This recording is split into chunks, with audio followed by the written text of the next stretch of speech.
think what I'm looking for is a kind of unconscious little trace, so that when I get back, it tells me something I didn't know or I didn't expect. Like I'm trying to kind of like trap lightning or something. Like it, you know, I'm trying to look at it and think what went on there, you know. Because I think all painting is really about freedom, and I think that the studio can be a place where, yes, you experiment and you explore things, but you need to remind yourself how to set yourself free from yourself. That's the painter's job, I think. You're kind of constantly trying to free yourself from you. Because it's not interesting. What you know about yourself is essentially not interesting. And I'm not saying that these are the kind of royal road to the unconscious, but they're a step towards an aspect of surprise that I think is essential in painting. And it's not about painting the landscape.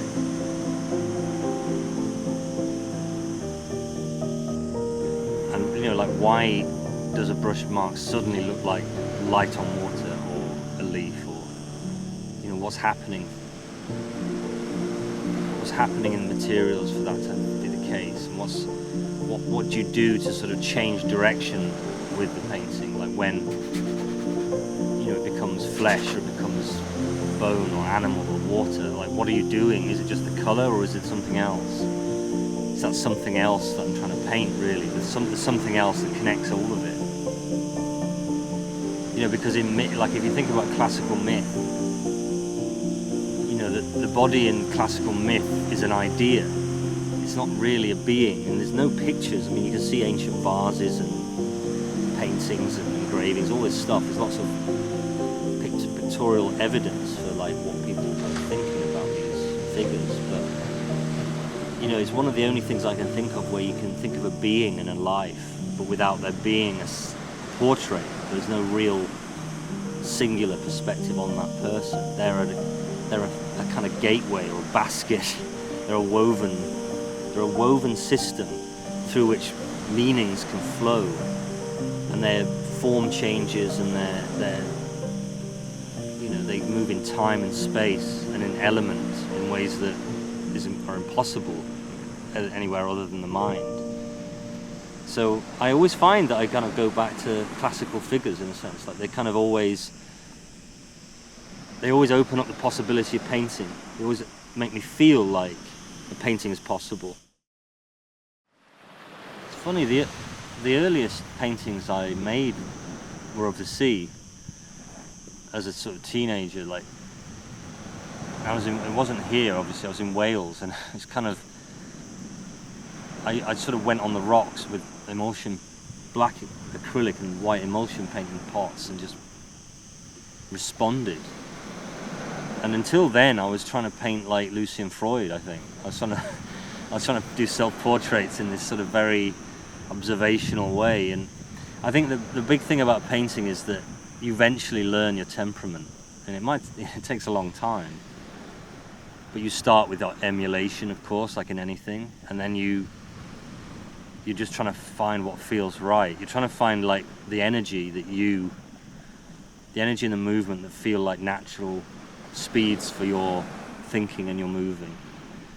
So it was only when I sort of stopped doing that and I went to these sort of rocks on the coast and tried to paint there that it all exploded, really. It sort of became possible and opened up and became free.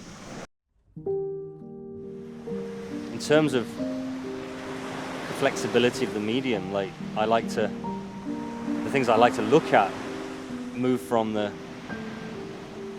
ugly and sort of profuse types of growth that happen, dereliction as well that go with it, the up and down of growth and decay, the sort of immediacy of that, alongside more ethereal things, more things where you don't know really what you're looking at, or where one thing ends and another begins, you know, light effects and mists and atmospherics. And I like to let painting move between the sort of grisly aspects of nature and through to I suppose the sublime ones, you know, or the more difficult to describe ones. So I suppose being away from the studio gives you more sort of pronounced examples of that. So I don't know what these things are that I'm making here. I don't think they're paintings. I don't think I'm making my work, or I'm not making artworks at all. I don't really know what it is. I think that what's kind of the value of them for me is seeing the marks I make in a difficult situation, like seeing them vulnerable, like seeing them in nature. Like there's something about seeing the way I instinctively move the paint, seeing that in the wrong place, that I find kind of shocking. It's like the Victorian painters holding a mirror up to their own work. It's sort of like a kind of mirror.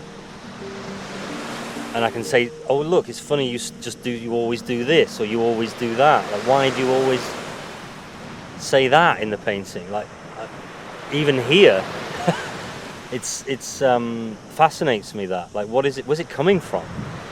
You know, where's the image coming from? That's probably my question, really. Like, what is it that